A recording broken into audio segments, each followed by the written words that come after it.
তোমারই নামে নয়ন মেলিনু পূর্ণ প্রভাতে আজি, তোমারই নামে খুলিল হৃদয় শত দল দল রাজি। রবীন্দ্রনাথ ঠাকুর এই নামটির সঙ্গেই আপামর বাঙালির যুক্ত হয়ে আছে গভীর শ্রদ্ধা, ভালোবাসা এবং আবেগ। তিনি প্রতিটি বাঙালির মননে ও চিন্তাধারায় অমর হয়ে ছিলেন, আছেন এবং থাকবেন। হে নূতন, দেখা দিক আর বার জন্মের প্রথম শুভক্ষণ, তোমার প্রকাশ হোক কুহেলিকা করি উদ্ঘাটন সূর্যের মতন। আমার মুক্তি আলোয় আলোয় এই আকাশে, আমার মুক্তি আলোয় আলোয়, আমার মুক্তি ধুলায় ধুলায় ঘাসে ঘাসে এই আকাশে, আমার মুক্তি আলোয় আলোয়। দেহ মনের সুদূর পারে হারিয়ে ফেলি আপনারে, দেহ মনের সুদূর পারে হারিয়ে ফেলি আপনারে, গানের সুরে আমার মুক্তি ঊর্ধ্বে ভাসে এই আকাশে, আমার মুক্তি আলোয় আলোয়, আমার মুক্তি সর্বজনে মনের মাঝে। দুঃখ বিপদ তুচ্ছ করা কঠিন কাজে, বিশ্বধাতার যোগশালা আত্মহোমের বন্যি জ্বালা, বিশ্বধাতার যোগশালা আত্মহোমের বন্যি জ্বালা। জীবন যেন দিয়াহুতি মুক্তি আসে এই আকাশে, আমার মুক্তি আলোয় আলোয়। কলকাতার বিখ্যাত জোড়াসাঁকোর ঠাকুর পরিবার, যা কিনা ছিল বাংলার নবজাগরণের অন্যতম পথিকৃৎ, সেই বিখ্যাত ঠাকুর পরিবারে 1861 খ্রিস্টাব্দের 7ই মে ও বাংলার 1268 সনের 25শে বৈশাখ রবীন্দ্রনাথ ঠাকুর জন্মগ্রহণ করেন। তার পিতা ছিলেন ঋষি দেবেন্দ্রনাথ ঠাকুর ও মাতা সারদা সুন্দরী দেবী। তিনি ছিলেন তাঁদের চতুর্দশ সন্তান। আসুন এইবার আমরা জেনে নিই বর্তমান সময়ে জনসাধারণের মধ্যে রবীন্দ্রনাথের প্রাসঙ্গিকতাটা কেমন আছে। আচ্ছা, রবীন্দ্রনাথ নামটা শুনলে এক কথায় কি মনে পড়ে? গর্বিত বাঙালি এবং আমাদের বিশ্বকবি রবীন্দ্রনাথ ঠাকুরের নামই মনে পড়ে। রবীন্দ্রনাথ নামটা শুনলেই আপনার মাথায় কি আসে? রবীন্দ্রনাথ নামটা মাথায় শুনলে একটু আনন্দ, একটু ফুর্তি, একটুখানি মানে একটা ভালো লাগা জাস্ট। হ্যাঁ, রবীন্দ্রনাথ নামের সাথে আমরা ছোটবেলা থেকেই নাচ গান নাটক পড়ে এসেছি, তো রবীন্দ্রসঙ্গীত রবীন্দ্র নৃত্য এগুলোর সাথে ভীষণভাবেই আমরা জড়িত। তো ওইগুলোই আমার মাথায় আসে, রবীন্দ্রসঙ্গীত, রবীন্দ্র নাটক এবং নৃত্য, রবীন্দ্র কাব্য, এগুলো সব জড়িয়ে আছে। রবীন্দ্রনাথ নামটা মাথায় শুনলে এক কথায় কি মনে পড়ে? বিশ্বকবি,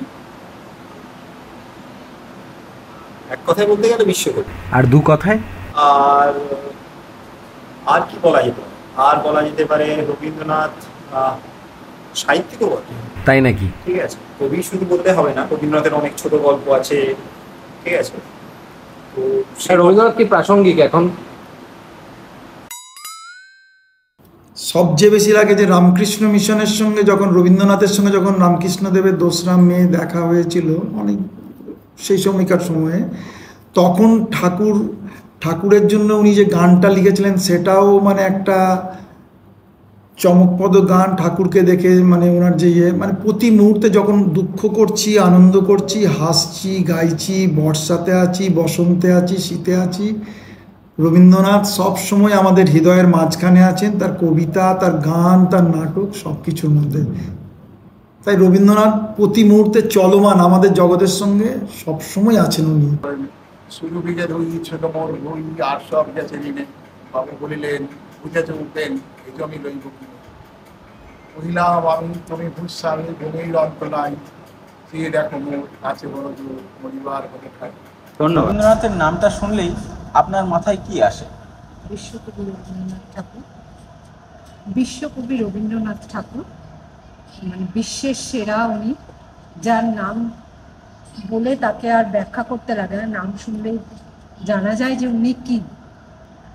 না ওইভাবে তো না, কেন গানটা গিয়ে বলতে পারবো না, কিন্তু ওনার গান অনেক সময় আমরা শুনতে পাই, নর্মাল ডেইলি ঘরেও অনেক সময় চলে। আপনারা কি নিজেরা শোনেন? হ্যাঁ শুনি। কবিতার দুটো লাইন, চিত্ত যেটা ভয় শূন্য উচ্চতা শীত, যেটা দিয়ে মনে হয় সারা পৃথিবীর যে কোনো দেশের যে কোনো অবস্থাকে পাল্টাবে।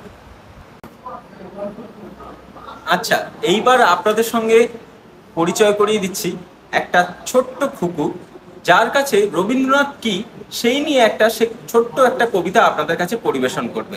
আপনারা সেটা সবাই শুনুন, কেমন লাগে নিশ্চয়ই জানাবেন। কিন্তু নমস্কার, প্রমোদ ঠাকুর, কবি অপূর্ব দত্ত।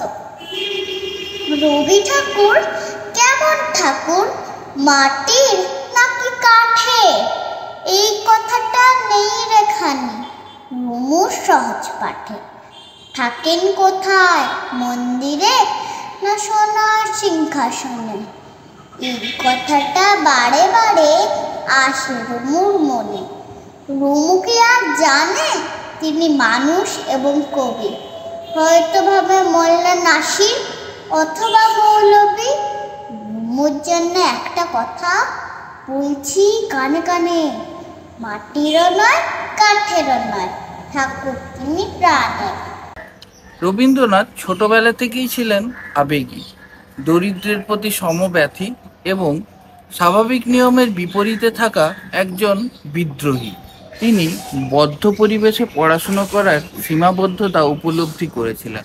তাই ভবিষ্যৎ প্রজন্ম যাতে উন্মুক্ত পরিবেশে পড়াশুনো করতে পারে সেই উদ্দেশ্যেই তার বিশ্বভারতী স্থাপন। এক্ষেত্রে একটা কথা বলে রাখি, এই বিশ্বভারতী পরবর্তীকালে 1951 সালে ভারতের কেন্দ্রীয় বিশ্ববিদ্যালয়ের মর্যাদা লাভ করে। ভারতের স্বাধীনতা আন্দোলনের সঙ্গে সরাসরি যুক্ত না থাকলেও তিনি পরোক্ষে যুক্ত ছিলেন। 1905 সালে বঙ্গভঙ্গ আন্দোলনের পুরোভাগে ছিলেন এবং রাখি উৎসব পালন করেন জনসাধারণের মধ্যে ঐক্য গড়ে তুলতে।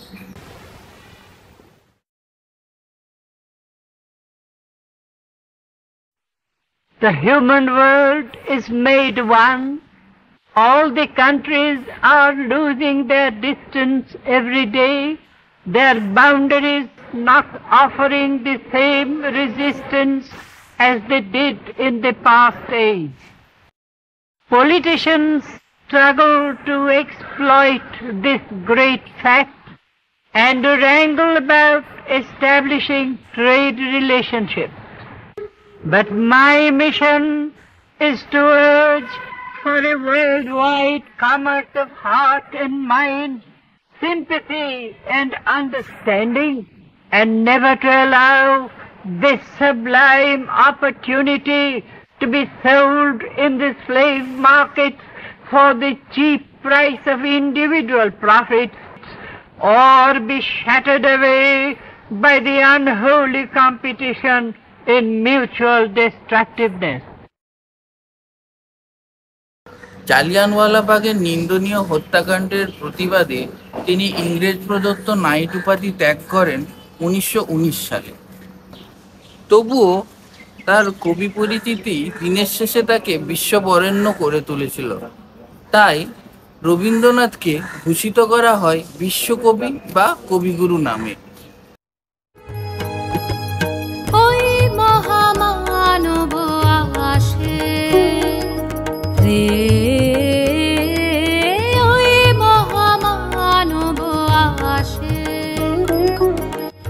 এদিকে রোমাঞ্চ লাগে,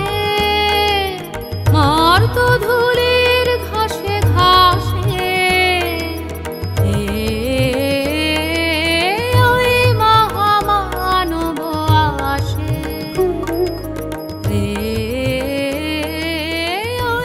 নিত্য তোমার যে ফুল ফোটে ফুল বনে, তারই মধু কেন মন মধু পেয়ে খাওয়াও না। বিশ্বকর্তার অপরূপ সৃষ্টি আমাদের প্রকৃতি।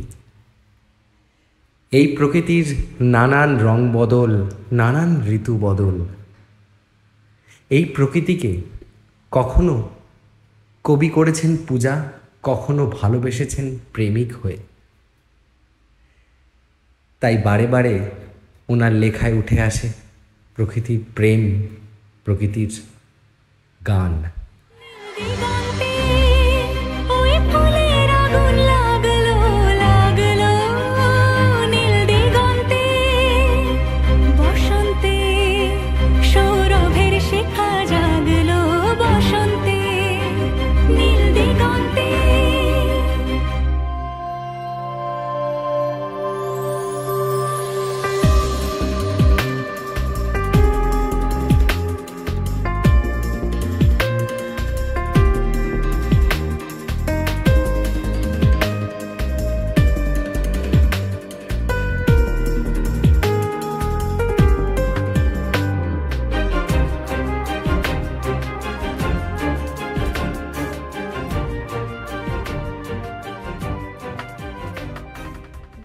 শুধু তোমার বাণী নয় হে বন্ধু, হে প্রিয়, মাঝে মাঝে প্রাণে তোমার পরশ খানি দিও। এই পরশ আমাদের সকলের প্রাণে জাগরিত হোক বিশ্বকবির ছোঁয়ায়। আগুনের পরশমণি ছোঁয়াও প্রাণে, এ জীবন পূর্ণ করো, এ জীবন পূর্ণ করো, এ জীবন পূর্ণ করো, এ জীবন পূর্ণ করো দহন দানে। আগুনের পরশমণি ছোঁয়াও প্রাণ। ছোঁয়াতে বলেছেন পরমেশ্বরের আশিস আমাদের প্রাণে। মাথা নত করে দিতে বলেছেন তিনি চরণধুলার তলে। অর্থাৎ কিনা পরমেশ্বরের চরণধুলার তলে আমাদের মাথা নত করে দেওয়া উচিত। সকল অহংকার যেন আমাদের মিশে যায়, তবেই তো আমরা দেখা পাবো তার। কেননা কবির ভাষায় আমরা সকলেই তো রাজা, তবেই তো গিয়ে আমরা আমাদের পরম রাজার সাথে দেখা করতে পারবো।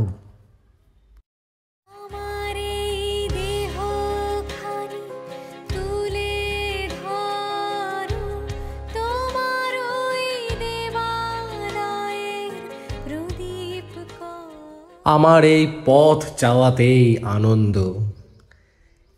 এই বাংলায় শীত, গ্রীষ্ম, বর্ষা, শরৎ, হেমন্ত এক এক করে ঋতু কেটে যায়, তারা আসে আর চলে যায়। তাদের আসার যে অপেক্ষা, এই অপেক্ষার যা আনন্দ, সেই আনন্দই ব্যক্ত করেছেন তিনি তার লেখায় আমার এই পথ চাওয়াতেই আনন্দ। হিমশীতল শীতের কালে যখন সমস্ত জরাজীর্ণ কেটে দেখা মেলে বসন্তের, তখন যেন মনে হয় কোথা থেকে যৌবনের ছোঁয়া আবিরের মতো সারা আকাশ বাতাস জুড়ে রাঙিয়ে তুলেছে। আর তারপর উদাসী হাওয়ার পথে পথে এসে পড়ে গ্রীষ্মকাল, এসে পড়ে গ্রীষ্মের সূচনা, কবির জন্মমাস বৈশাখ।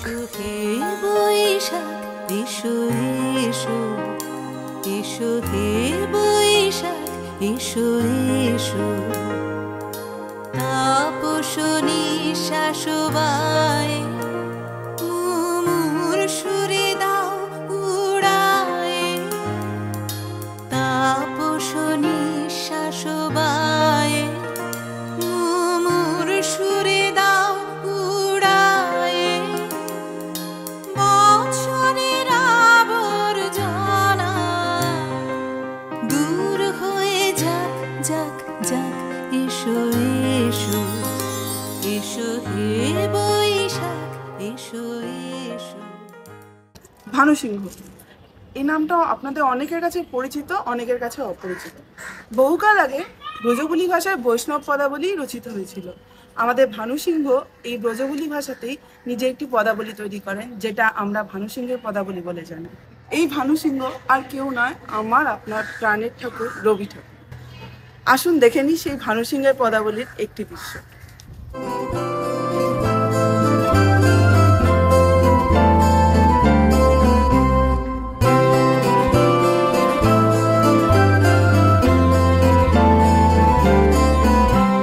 सजनी सजनी राधिकालो देख अब चाहिया सजनी सजनी राधिकालो देख अब चाहिया मृदुल गमन श्याम आवे मृदुल गान गाहिया सजनी सजनी राधिकालो देख अब चाहिया सजनी सजनी राधिकालो सनी सनी सनी धप मगमा देख अब चाहिया धप धप मगरे गरे मृदुल गमन श्याम आवे निस सारी रे गा म प मृदुल गान गाहिया।